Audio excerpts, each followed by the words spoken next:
तो हेलो दोस्तों, आज हम देखेंगे जर्नल एंट्रीज। जो पिछले वीडियो ने बताया था rules of debit and credit.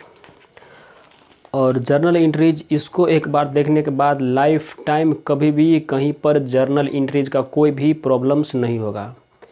Condition दो ही है, जो पिछला एक डेबिट क्रेडिट का रूल और एसेट्स लायबिलिटीज इनकम एक्सपेंस का जो क्लासिफिकेशन कराया था वो, और एसेट्स लायबिलिटी इनकम एक्सपेंसेस का जो मतलब होता है वो 3 वीडियो देख लो। उसके बाद ये देखना लाइफ में कभी भी कहीं पर कोई भी जर्नल हो, कभी भी प्रॉब्लम होगा, एक बहुत ही आसान और सही तरीके से सीख पाओगे। तो आज शुरुआत करते हैं। और जर्नल एंट्री का जो फॉर्मेट होता है वो हम लास्ट में डिस्कस करेंगे। जिस फॉर्मेट में, जिस फॉर्म में, जिस तरीके से बनाना होता है, जिस फॉर्मेट में, उसको लास्ट में फॉर्मेट देखने लेंगे। फॉर्मेट कुछ नहीं होता है, एक सिंपली एक रॉ कॉलम का एक कॉम्बिनेशन होता है। तो इससे पहले एक बैकग्राउंड क्लियर कर लें कि एक बिजनेस करता क्या है। देखो, मान लो एक बिजनेस किसने स्टार्ट किया, एक्स लिमिटेड। यह है बिजनेस एंटिटी। इसने कितने एक्टिविटी करते हैं। इसने किसी सप्लायर से, मान लो ये है पहले ऑनर, इसने इसमें इन्वेस्ट किया। इन्वेस्ट होता है कैश में भी हो सकता है और काइंड में भी हो सकता है। और फिर मान लो ये सप्लायर इनसे 2 चीज़ें खरीद सकता है। एक होता है कि रॉ मटेरियल और गुड्स, एक रॉ मटेरियल या फिनिश गुड्स।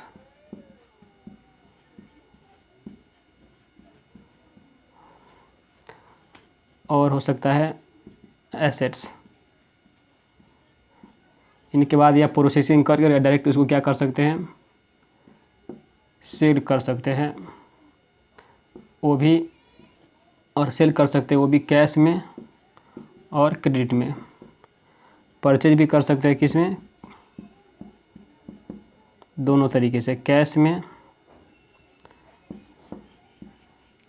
में या क्रेडिट में। और इसके बाद बहुत सारे इसका और भी सोर्स ऑफ रेवेन्यूज हो सकते हैं। तो एक बिजनेस इस तरीके से होता है, कुछ परचेज करता है, सेल करते हैं, बीच में प्रोसेसिंग करता है, इस पास फिक्स एसेट्स होते हैं। इस तरीके से एक बिजनेस वर्क होता है। तो हमें इस बिजनेस की इसी एक्टिविटीज को रिकॉर्ड करना है। तो सबसे पहले इसमें आते हैं कैपिटल, कि हम कैपिटल की जर्नल एंट्रीज क्या करें। कैपिटल, अब कैपिटल के बहुत ही डिटेल में मैं पहले बता दूं, इसलिए पहले जाकर देख लो कैपिटल। तो कैपिटल क्या होता है, ये है ऑनर और ये है एक्स लिमिटेड, बिजनेस एंटिटी जिसने इसने इनकॉर्पोरेट किया है। तो इसमें ये इन्वेस्ट करेगा। इन्वेस्ट किस में किया है, मान लो कैश 1 लाख,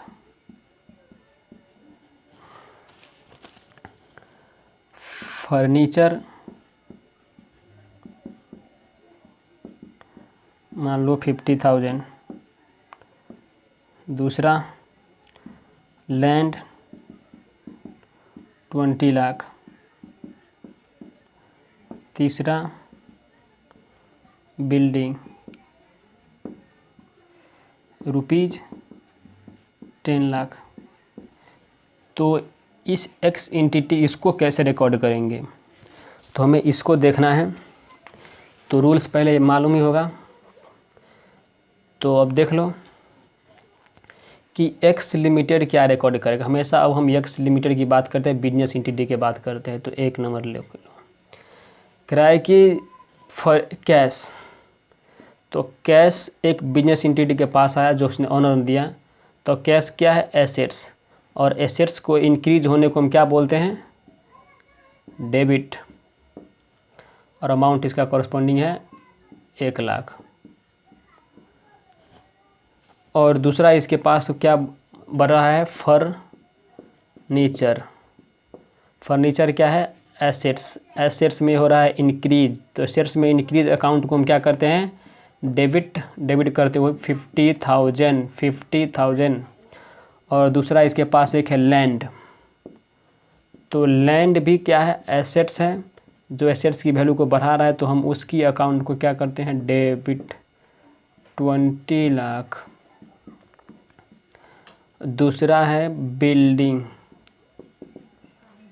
बिल्डिंग, तो बिल्डिंग क्या है, एसेट्स है, एसेट्स में इंक्रीज हो रहा है तो हम उसको बोलते हैं, उसे बोलते हैं डेबिट। तो ये है 10। तो कह रहा है कि और 2, ऑनर जितने भी अमाउंट इन्वेस्ट करते हैं कैश और काइंड में, एसेट में, उस सभी बिजनेस के लिए होता है कैपिटल। इनसे क्या होता है, कैपिटल हमारे इंक्रीज हो रहा है, और कैपिटल को इंक्रीज करने को हम कहते हैं क्रेडिट। तो ये सारे टोटल अमाउंट से क्रेडिट होगा। तो 20, 30, 31, 50, 20, 30, 31, 50, तो हो गया 31, 50। अब ये तो है अकाउंटिंग लैंग्वेज में इसको ऐसे बोलते हैं, पर एक नॉर्मल पीपल लेमन लैंग्वेज जिसे अकाउंटिंग का लैंग्वेज नहीं है उसको समझाना हो तो ये नहीं समझ सकते कि हो क्या रहा है। तो उसलिए हम एक डिस्क्रिप्शन इसमें लिखेंगे जिसके नरेशन कहते हैं, और जिसे हम पैसिव वॉइस में लिखते हैं। तो उसका हमेशा शुरुआत करना बीइंग से। द बीइंग मिस्टर, मान लो Ram, mister Ram started business with cash rupees 1,00,000, furniture rupees 50,000, और land rupees 20 lakh, and building rupees 10 lakh. तो यही होता है, mister Ram started business with cash इतना, फर्नीचर इतना, और लैंड इतना, बिल्डिंग इतना। तो इसे बोलते हैं नरेशन।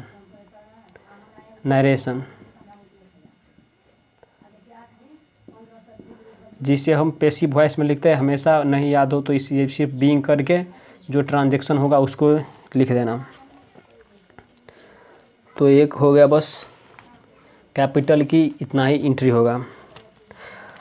अब इसी के साथ साथ, अब जब इसके पास कैपिटल आ गए तो अब कैपिटल से ये क्या करते हैं, इसके पास कैश भी आ गए, तो ये बिजनेस एंटिटी पहले अपना एक अकाउंट खोलाते हैं, ओपन बैंक अकाउंट।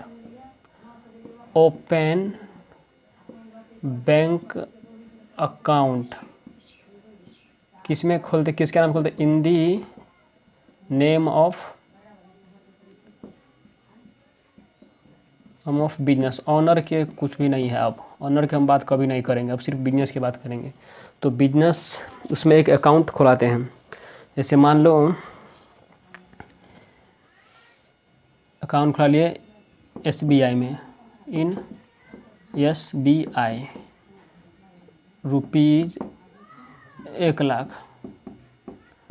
अब ये बिजनेस ऑर्गेनाइजेशंस अब इसी बैंक के थ्रू सामान परचेज और सेल्स करेंगे, तो हमें इसकी जर्नल एंट्री अब आना चाहिए। तो लिमिटेड क्या रिकॉर्ड करेंगे, हमेशा भी एक्स लिमिटेड की बात करेंगे। तो ये है एक्स लिमिटेड, और ये है SBI बैंक। तो इसमें होता क्या है कि एक्स लिमिटेड इनको कैश देते हैं, कैश रुपीज 1,00,000, और इनका बैंक अकाउंट खुल जाता है, और इसे एक अकाउंट देते हैं, मान लो एक बैंक अकाउंट। तो अभी इसको क्या रिकॉर्ड करेंगे, तो इसको रिकॉर्ड करने के लिए सिंपली बस करना है कि इसके पास क्या आ रहा है। तो टू कैश, क्रेडिट किसको करेंगे, कैश, क्योंकि कैश क्या है हमारा एसेट्स, और ये डिक्रीज हो रहा है, मतलब ये SBI बैंक के पास जा रहा है, तो ये होगा कैश। और बैंक क्या होता है, बैंक हमारा एसेट्स है, तो बैंक एसेट्स है, ये इंक्रीज हो रहा है, तो हम इसे डेबिट करेंगे रुपीज 1,00,000 से, रुपीज 1,00,000 से। अब लिखो being x limited opened bank account in SBI with amount rupees 1,00,000।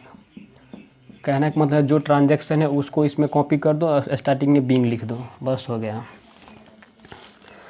अब इसके बाद इस बैंक अकाउंट के थ्रू ये परचेज करेगा, सेल्स करेगा, रिसीव भी करेगा, और भी तरीका हो सकता है। देखेंगे कि फिक्स एसेट का क्या होता है जर्नल एंट्रीज। तो purchase fixed assets of rupees 50,00,000। हम बातें करते हैं हमेशा एक्स लिमिटेड की। तो कह रहा है एक्स लिमिटेड ने परचेज किया है क्या, फिक्स एसेट 50,00,000 की। तो ये कितने तरीके से परचेज कर सकते हैं, कहने का मतलब इसके पास कितने तरीके से एसेट्स आ सकते हैं। तो एक है ऑन कैश, कि उसने कैश ने परचेज कर लिए। एक होता है थ्रू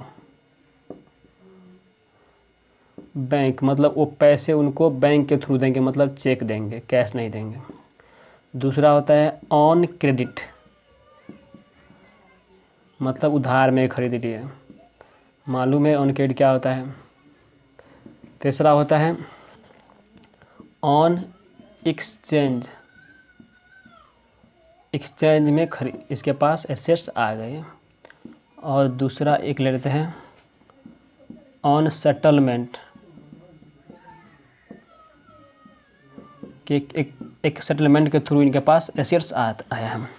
तो कहने का मतलब किसी एंटिटी के पास इतनी ही तरीक़ा से एसेट्स आ सकते हैं, और एसेट्स में किसी एंटिटी को इंक्रीज होना एसेट्स में, तो उसे हम डेबिट करेंगे, बाकी जो भी होंगे कॉरस्पॉन्डिंग उसे क्रेडिट करेंगे। तो हम अभी इसको एक एक करके सबको लिखेंगे। तो ये देख लो, तो कह रहा है कि ये परचेज किया है एसेट्स, इसको पहले थोड़ा एनालाइज कर लो। तो इधर देख लो कि ये है एक्स लिमिटेड, जिसने किया परचेज फिक्स एसेट्स। कहने का मतलब है कि फिक्स एसेट्स इसके पास आ रहा है। यहाँ से मान लो कोई है अनदर एंटिटी, मान लो वाई लिमिटेड, तो इसके पास फिक्स एसेट्स आ रहा है, बाकी कॉरस्पॉन्डिंग क्या जा रहा है वो देखेंगे। तो एक हो गया, इसने फिक्स एसेट परचेज किया, तो मान लो ये है फिक्स्ड, और कभी भी इसके लिए इसका एक ले लेते हैं नाम, तो हम मैशिनरी लिख सकते हैं। मैशिनरी एक इंडिविजुअल ये है। तो कहने का मतलब कि बाकी ये हो गया फिक्स्ड एसेट्स, ये नाम से ही एसेट्स है अकाउंट, और क्योंकि ये एसेट्स है और एंटिटी के पास एसेट्स आ रहा है, मतलब एसेट्स में इंक्रीज हो रहा है। तो जो एसेट्स में इंक्रीज होते हैं उसे हम बोलते हैं डेबिट, अमाउंट 50,00,000। और कॉरस्पॉन्डिंग इसका क्या जा रहा है, कैश अकाउंट। ये क्या है, कैश एसेट्स, कैश में डिक्रीज होना 50,00,000। तो अब इसको नरेशन में लिख लो simply, being fix assets purchased rupees 50,00,000 on cash. बस हो गया। ये एसेट्स इंक्रीज हो रहा है, ये एसेट डिक्रीज हो रहा है, एसेट्स, और इसको लिख दिए। अब ये है फर्स्ट, ये है second.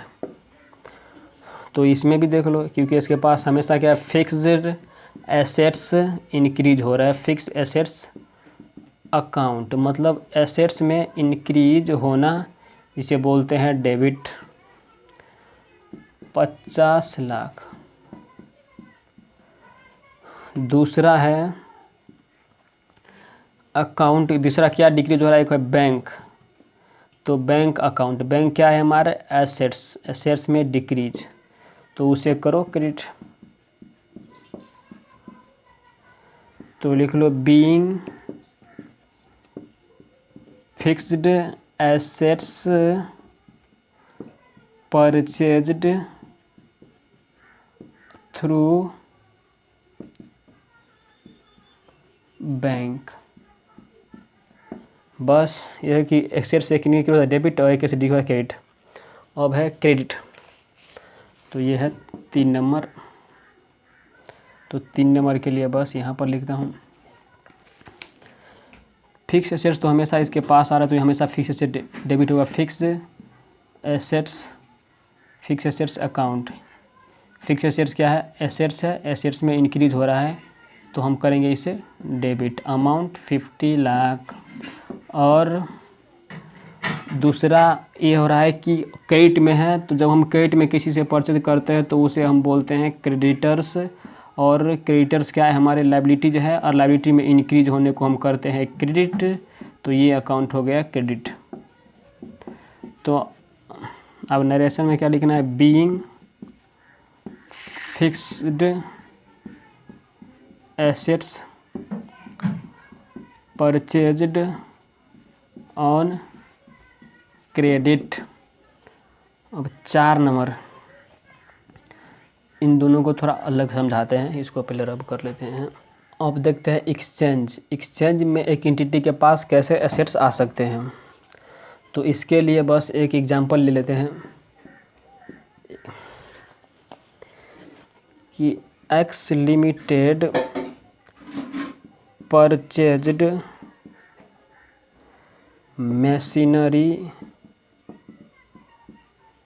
Machinery on exchange of furniture rupees 50 lakh. ये किस तरीके से आ रहा है? On exchange. तो इसको पहले थोड़ा एनालाइज कर लेते हैं कि ये है एक्स लिमिटेड और ये है वाई लिमिटेड। एक्स लिमिटेड इनसे क्या कर रहा है? परचेज कर रहा है फिक्स एसेट्स, मतलब मशीनरी। तो ये मशीनरी ये इनको देगा, बदले में एक्स लिमिटेड इनको ना कैश दे रहा है, ना बैंक दे रहा है, ना क्रेडिट है, बदले में ये इनको फर्नीचर दे रहा है। और दोनों का अमाउंट है सेम 50 लाख। दोनों का अमाउंट है 50 लाख रुपीज़। तो ये इनको मशीनरी, ये वाई लिमिटेड इनको मशीनरी देगा, पर एक्स लिमिटेड इसको ना पैसे देंगे ना किट मिलेंगे, इसे एक फर्नीचर देगा। तो ये होता है एक्सचेंज। अब इस एक्सचेंज को हमें करना है जर्नल एंट्रीज। तो देख लो इसके पास कौन सा एसेट्स इंक्रीज हो रहा है, तो इसके पास आ रहा है मशीनरी। ये एक्स लिमिटेड की बात कर रहा हूँ हमेशा मैं। एक मशीनरी अकाउंट, ये क्या है? एसेट्स। तो एसेट्स में हुआ इंक्रीज तो उसे करेंगे हम डेबिट। और अमाउंट है 50 लाख। और दूसरा एसेट्स हमारे पास से जा रहा है फर्नीचर। तो फर्नीचर अकाउंट, फर्नीचर क्या है? हमारे एसेट्स। एसेट्स हमारे डिक्रीज, तो एसेट्स डिक्रीज हुआ तो क्या करेंगे? उसे क्रेडिट। तो ये होता है बीइंग मशीनरी एक्वायर्ड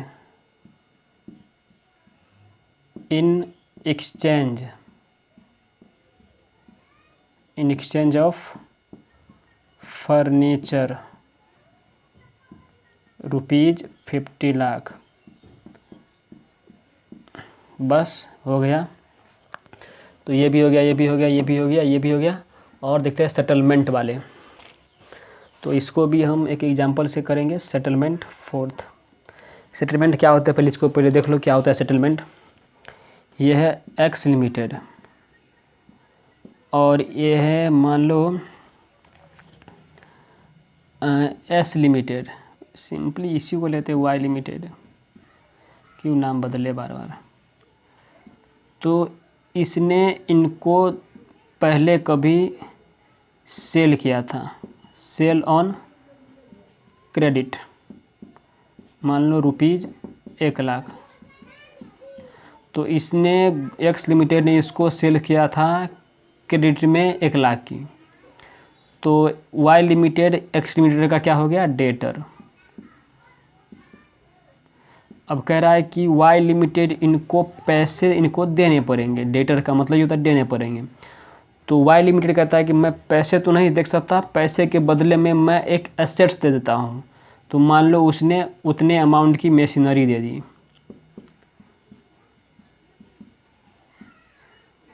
तो ये इतने अमाउंट की मशीनरी दे दी, तो ये होता है सेटलमेंट कि इस एक्स लिमिटेड ने वाई लिमिटेड को क्रेडिट में सेल किया था 1 लाख का।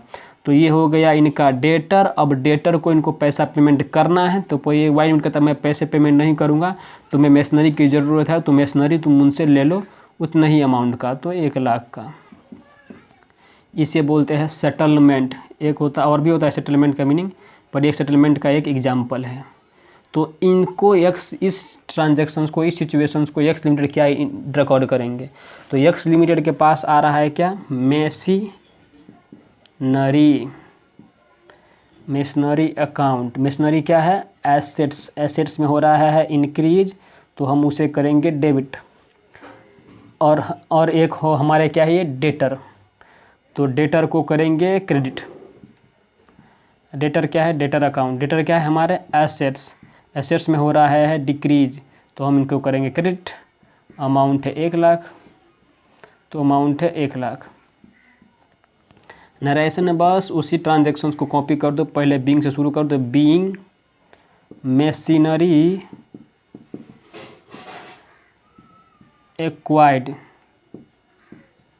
एक्वायर्ड ऑन सेटलमेंट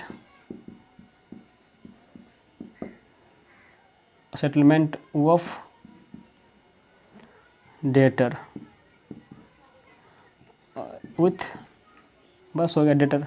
अब नामांकन करेंगे तो वाई लिमिटेड लिख दो, ऑन सेटलमेंट विथ ये। तो किसी भी एंटिटी के पास इतना ही तरीका से फिक्स एसेट्स आ सकता है, कोई भी एसेट्स आ सकता है, तो इतना ही तरीका से है। तो एसेट्स की इतना ही जर्नल एंट्रीज होंगे, इनसे ज़्यादा कोई एंट्री हो ही नहीं सकता। तो एसेट्स हो गया। अब हम दूसरा में देखेंगे परचेज की एंट्री, सेल्स की एंट्री, डिस्काउंट की एंट्री। तो अभी इसको इतना ही रखते हैं।